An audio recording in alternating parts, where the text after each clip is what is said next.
Bom dia, já boa tarde a todas e todos. Meu agradecimento à professora Aline, ao professor Mil pelo convite. Agradecimento à mesa. Parece até que a gente combinou um pouco o que a gente ia falar, sem termos nos encontrado em nenhum momento para falar dessas apresentações. Agradeço a sensibilidade do professor Gabriel em relação às nossas conversas. E ele falou que eu sou bom com números, mas eu sou formado em História, na verdade. Eu não sou tão bom assim. Mas é porque aquela dimensão dos alunos de 18 a 24 anos, eu sempre fiquei muito ansioso e assustado com o que significaria isso PNE. Aí eu fui fazer os cálculos e, ao final de 10 anos, seria algo como abertura só nas universidades públicas com 1,9 milhão de novas vagas só para esse público, de 18 aos 24 anos. Esse é o desafio colocado. Muita gente fala que a meta 12 só vai ser alcançada por meio da EAD. Na verdade, atualmente, eu nem sei se as metas elas continuam valendo, mas, de qualquer forma, eu não tenho muita certeza se a EAD, da forma como está montada hoje, ela vai trazer tantas contribuições assim para o cumprimento do Plano Nacional de Educação. Só uma pergunta, quantos aqui trabalharam, estudaram na UAB? Pois é, então por isso que eu pedi ao professor Mil um apoio ao final da palestra, para que eu possa sair aqui sem ser linchado depois da minha fala, porque eu vou me ater um pouco a fazer uma discussão em nível mais macro sobre as políticas de educação à distância públicas brasileiras, e é claro que a política que nós temos, que acabou se consolidando nos últimos anos, é o Sistema Universidade Aberta do Brasil. O que eu vou ponderar são exatamente muitos dos limites.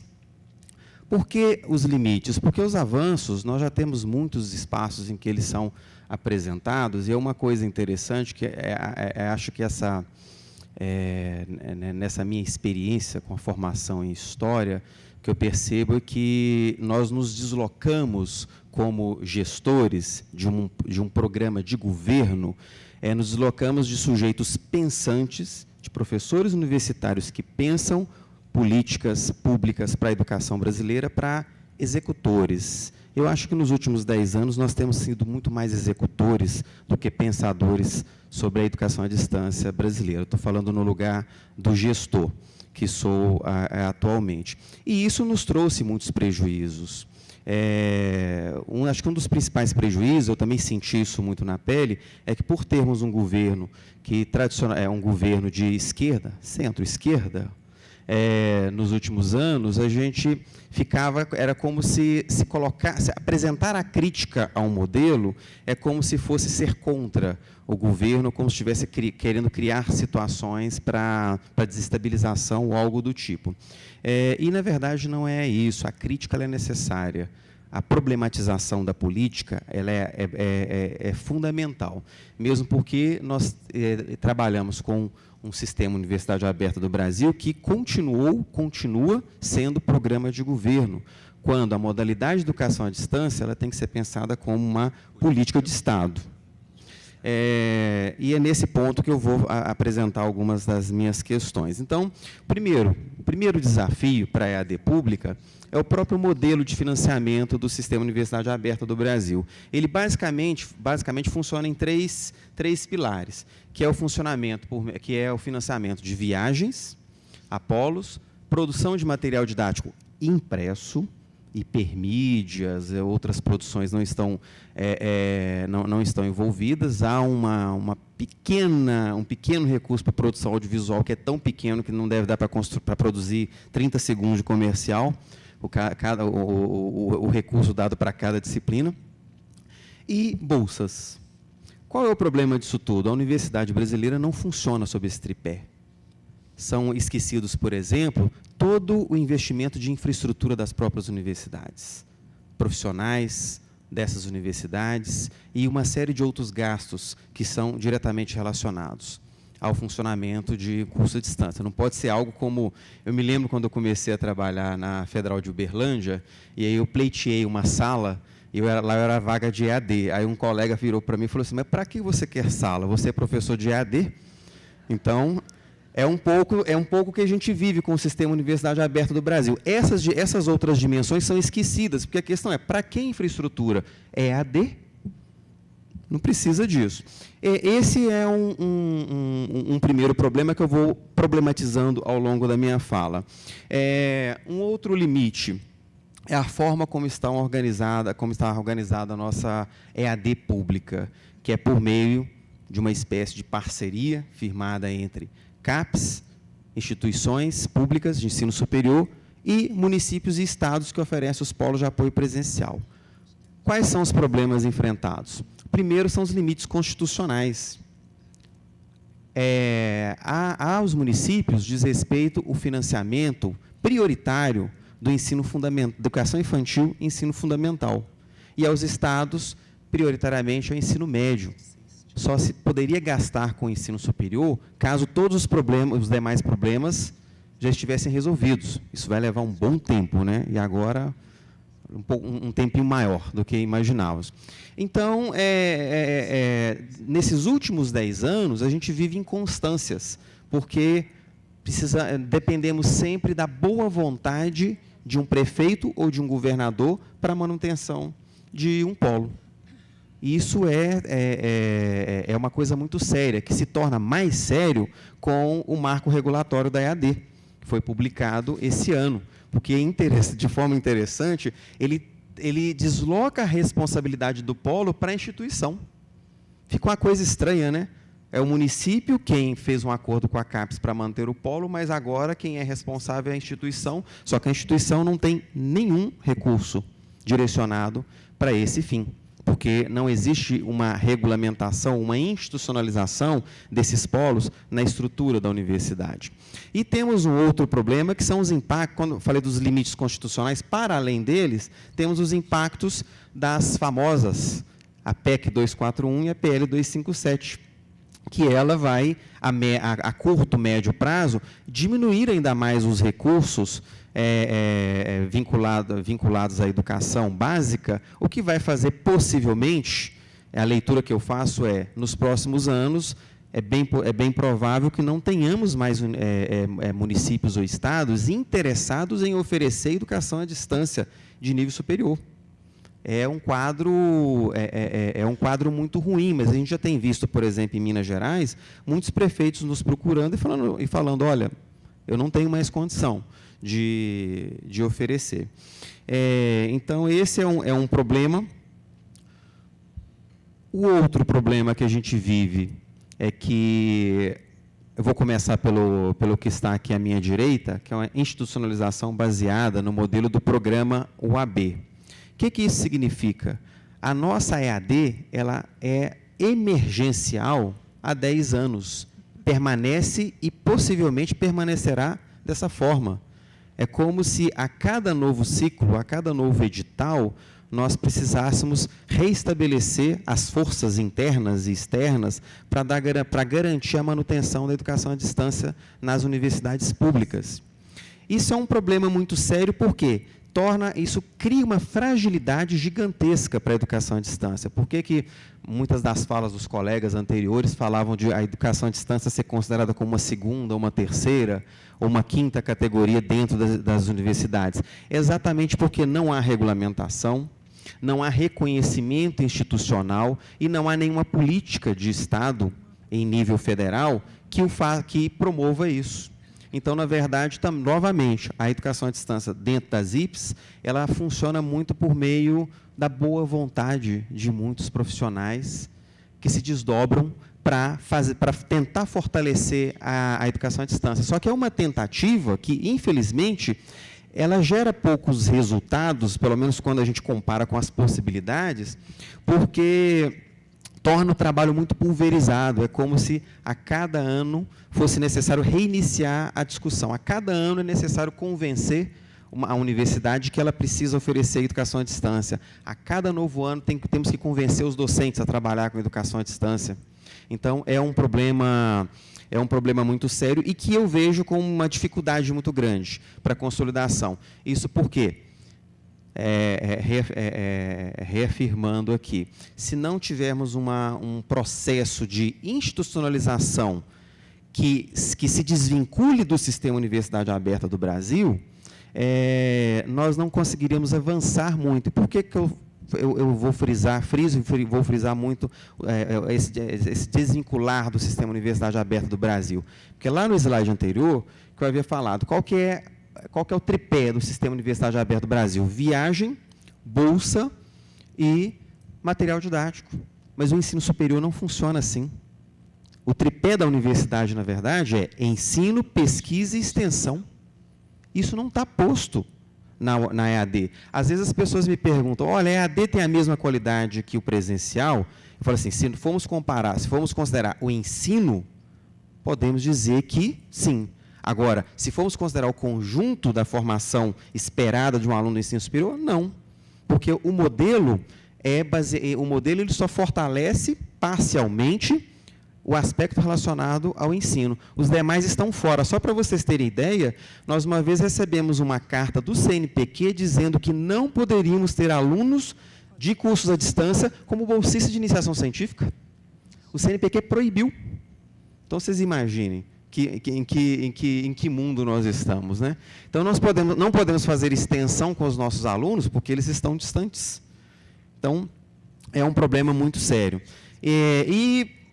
Outro aspecto que é também sério, que na medida em que a EAD ela continua sendo emergencial, o investimento direto para a consolidação da modalidade, ele é deixado de lado, porque não há investimento para a contratação de professores e técnicos em assuntos educacionais e outros tantos investimentos necessários, porque há um modelo de pagamento de bolsas que aparentemente supre essa necessidade. Só que um modelo, inclusive, que ele já está falido há algum tempo. Nós temos muitas instituições em que não se conseguem mais professores para trabalhar na EAD, mesmo com bolsa. Isso, e eu falo mesmo, mas eu estou sendo irônico, pelo menos um pouco sarcástico, porque, na verdade, esses professores, a tendência deles é de não atuar mesmo, porque eles não têm reconhecimento profissional interno na universidade. Eles não têm reconhecimento do encargo docente. Então, para eles, aquilo ali é literalmente como se fosse uma atividade secundária. Para muitos, talvez até um bico. Percebe? Isso é um problema muito grave, porque isso enfraquece o nosso modelo de educação à distância público, que é baseado apenas no modelo UAB. E aí nós temos uma outra dimensão, que é a figura de um personagem que é muito conhecido no sistema UAB, que é o do tutor. Quem é o tutor? O tutor, até então, na verdade, ele era um vácuo, né? Ele não era profissional, não era estudante, não era nada. Aí o marco regulatório faz uma coisa que a gente até brigou muito. Eu conversei com vários colegas para a gente tentar demover, retirar o tutor como profissional da educação do marco, mas ele foi incluído no marco como profissional da educação. É aí que talvez eu vá receber algumas pedras agora. É porque eu sou contrário à figura do tutor como profissional, como profissional da educação da forma como está. Aí eu explico por quê. Ele enfraquece a docência, enfraquece o trabalho docente. E aí eu não vou nem trabalhar com a dimensão das instituições públicas. O meu medo de entrar, da figura do tutor entrar no marco, era com as privadas, com as instituições particulares. Nas instituições particulares, eu tenho notícias de colegas que trabalham, de docentes que atendem 500 alunos. Então, na medida em que o tutor passa a ser reconhecido como um profissional da educação, ele não é um profissional que vai ter a mesma, que vai ter como referência de carga horária de trabalho e de remuneração o docente. Ele vai ser um profissional de segunda ou terceira categoria. E o que tendemos a ver é exatamente um crescimento dessa precarização ainda maior dos nossos trabalhos. Eu brincava com os colegas, uma brincadeira séria, eu falei assim, olha, nós estamos, na verdade, defendendo a precarização do nosso próprio trabalho, a desregulamentação do nosso trabalho na medida em que essa figura ela seja reconhecida. Na verdade, nós temos que lutar para que todos sejam docentes. Mas, enfim, essa é uma figura que, na verdade, não desapareceu e teremos até impactos futuros na medida em que as instituições privadas começarem a fazer uso desse profissional, que até então elas não eram não necessariamente permitidas, mas os tribunais de trabalho sempre davam ganhos de causa para tutores que entravam na justiça pedindo equiparação salarial. E uma outra dimensão é da falta de recurso e planejamento estratégico. Nós não temos condição de pensar em EAD em médio e longo prazo, porque a matriz orçamentária ela é baseada em editais esparsos. Uma vez um coordenador na CAPES nos chamou e disse que a nossa instituição, a UFMG, ela tinha um custo alto de um aluno de Química. Eu falei assim, olha, eu não sou, como eu falei, não sou matemático, mas até um historiador pode chegar à conclusão de que quando você só abre uma turma a cada 4 anos, o custo aumenta.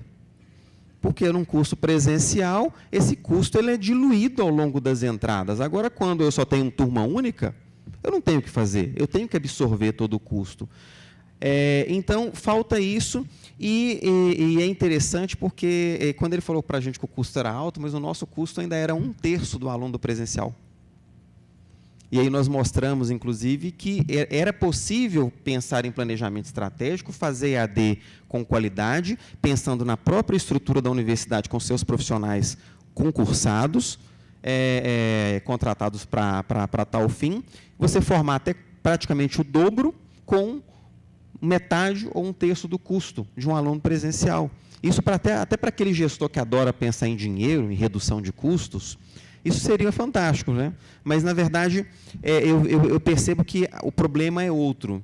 O problema ainda está muito relacionado à leitura que se faz sobre a educação à distância, uma leitura ainda muito negativa, uma leitura ainda muito enviesada. Haja vista, que para vocês terem ideia, o Programa Nacional de Assistência Estudantil deixa claro que aluno de EAD não pode receber financiamento. É uma coisa absurda, porque, olha, os dados nos mostram que os alunos de EAD são exatamente os mais pobres. Percebem?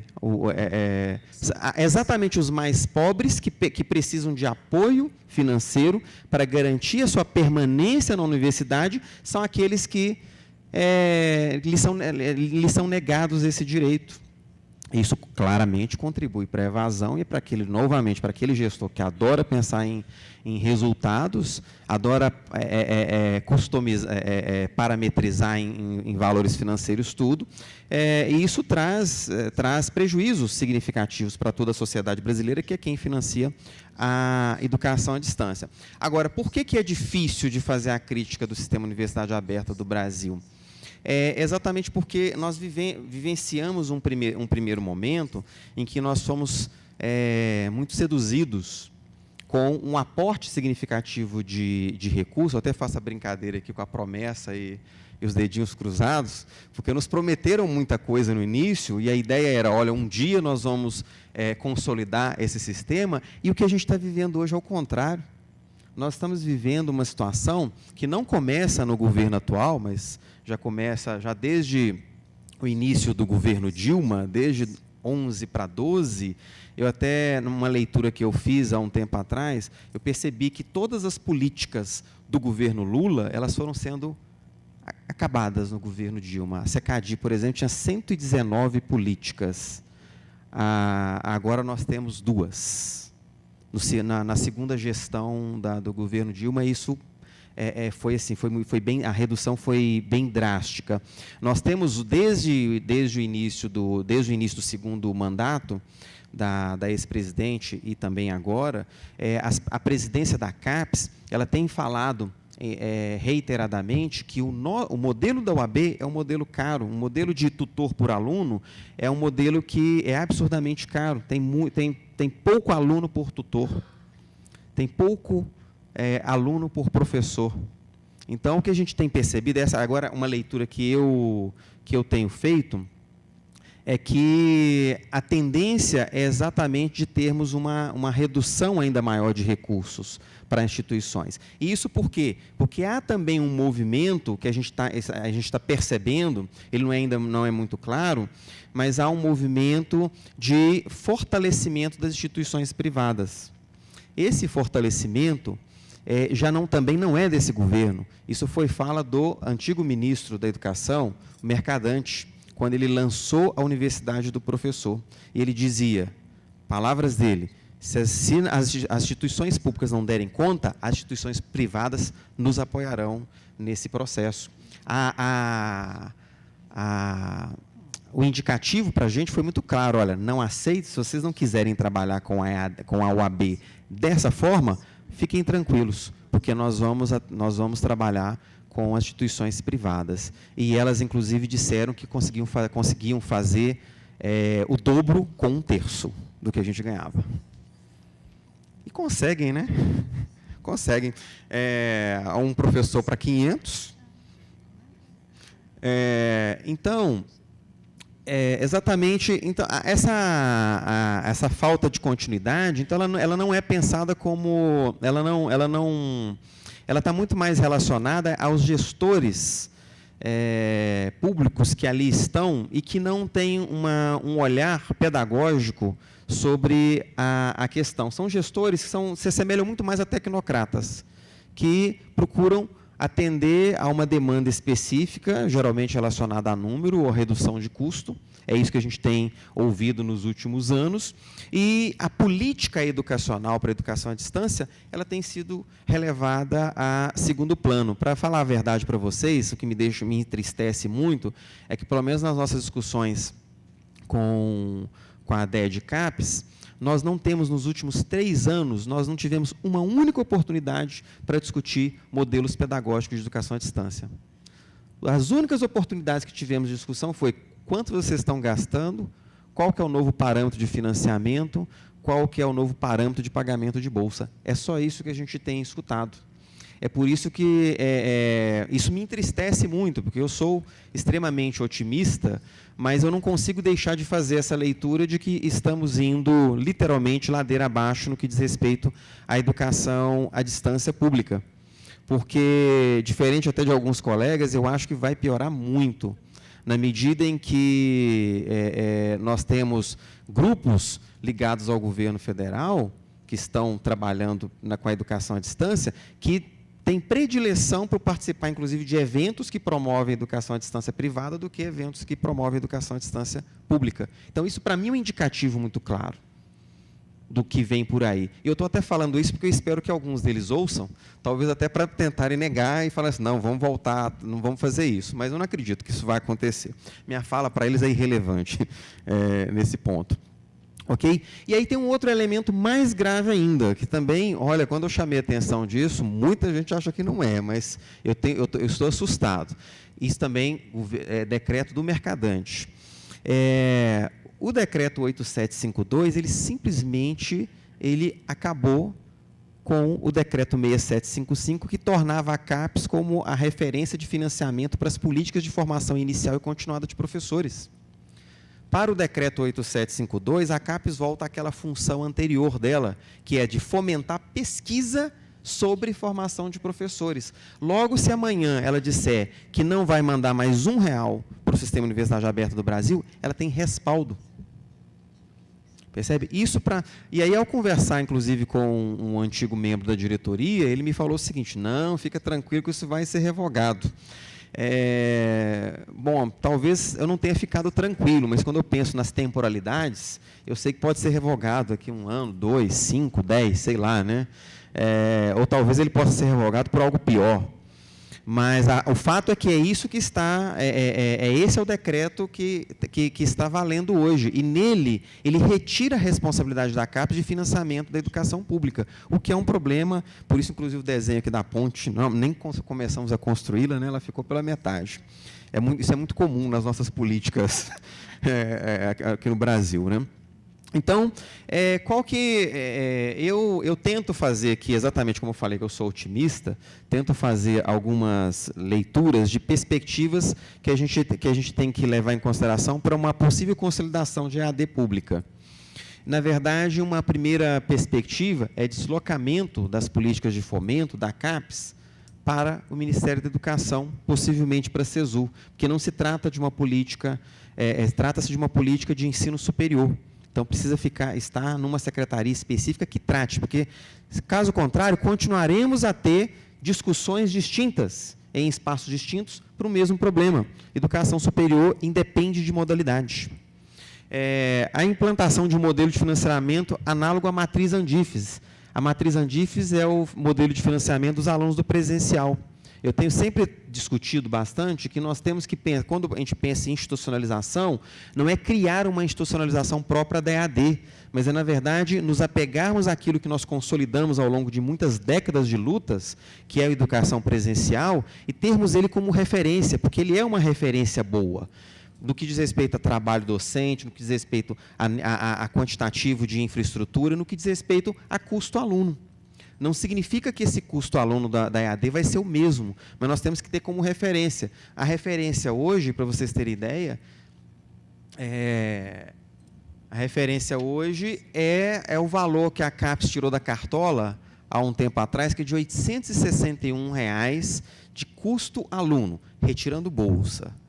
Aí, com a bolsa, isso subiria para R$ 1.700, R$ 1.800. Aí, à época, eu virei e falei assim, gente, mas isso é menos do que o custo aluno da educação básica, que era estabelecido em 2.500 alguma coisa. Como é possível fazer educação superior, de qualidade, dessa forma? E aí, quando foram discutir uma matriz Andif, uma matriz da EAD, levaram esse modelo, e tornando ainda pior a referência, porque o 861 era para aluno de graduação. Os de pós-graduação iam ter uma referência que era meio, né? Eu não me lembro bem, o percentual era metade. 861 por 2, que seria o custo aluno. Então, vocês imaginem. Então, assim, quando essa implantação de modelo, ela tem que estar baseada no modelo já consolidado, porque, fazendo os cálculos, vão perceber que que a educação à distância ela vai ter custo menor do que a educação presencial. Agora, não pode ser um custo no nível em que estamos hoje, em que o aluno de um curso superior custa bem menos, custa 70% de um aluno da educação básica, em que a gente já considera um custo razoavelmente baixo. Consolidação de um Plano Nacional para a Educação à Distância e conexão ao Plano Nacional de Educação. E a conexão, ela tem que ir além do que o nosso meu queridíssimo amigo Gabriel mostrou, que está escrito no PNE, que é o uso do Sistema Universidade Aberta do Brasil. Não é só isso, como ele bem apresentou. O Sistema Universidade Aberta do Brasil é um programa voltado para a formação, prioritariamente para a formação de professores. Um Plano Nacional para a EAD diz respeito a outra coisa, diz respeito exatamente a ampliarmos a educação à distância para todas as áreas possíveis. Liberação imediata para a contratação de professores e servidores, isso seria o básico, mas isso aqui só está no plano da ideia.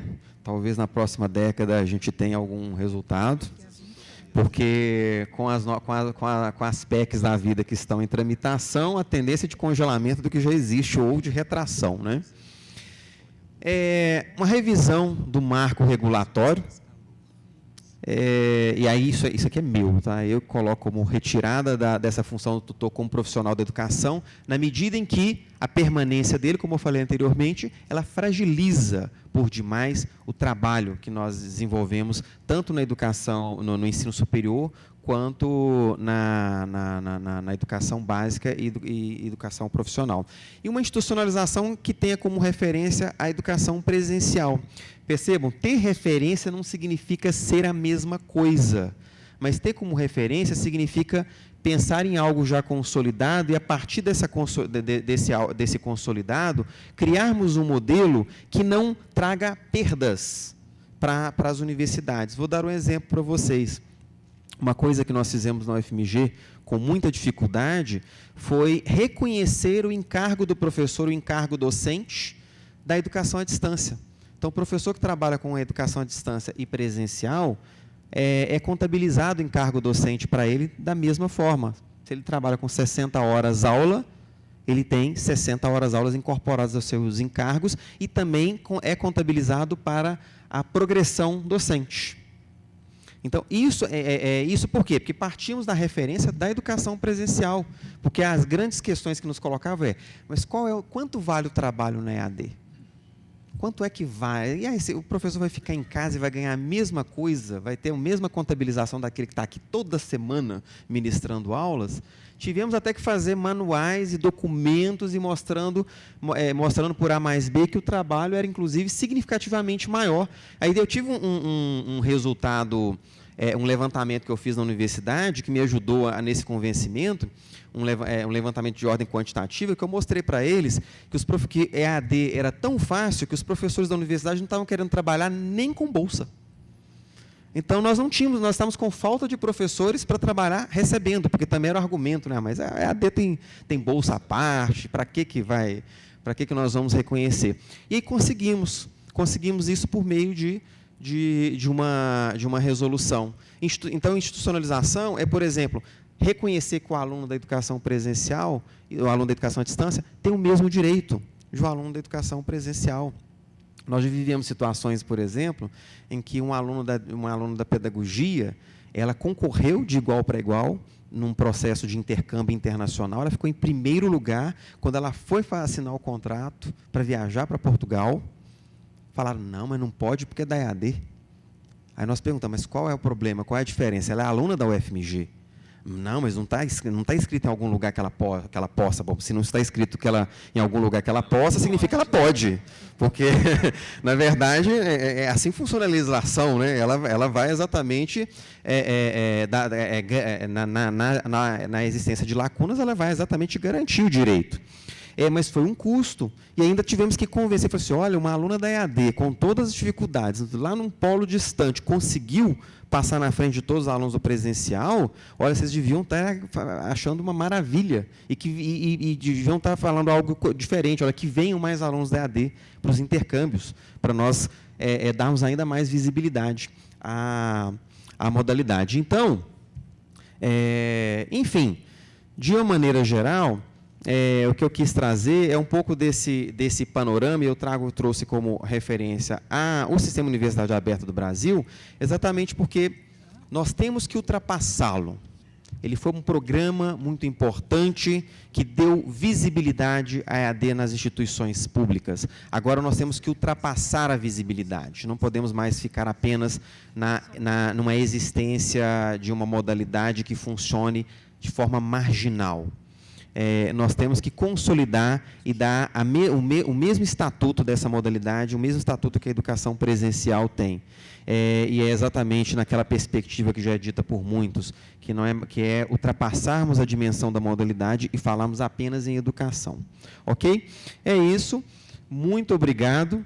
Deixo aqui meu e-mail, vou deixar meu e-mail aqui na página inicial, qualquer questão, enfim, estou aberto a perguntas presenciais e à distância que vocês queiram fazer em outros momentos. E é isso, muito obrigado.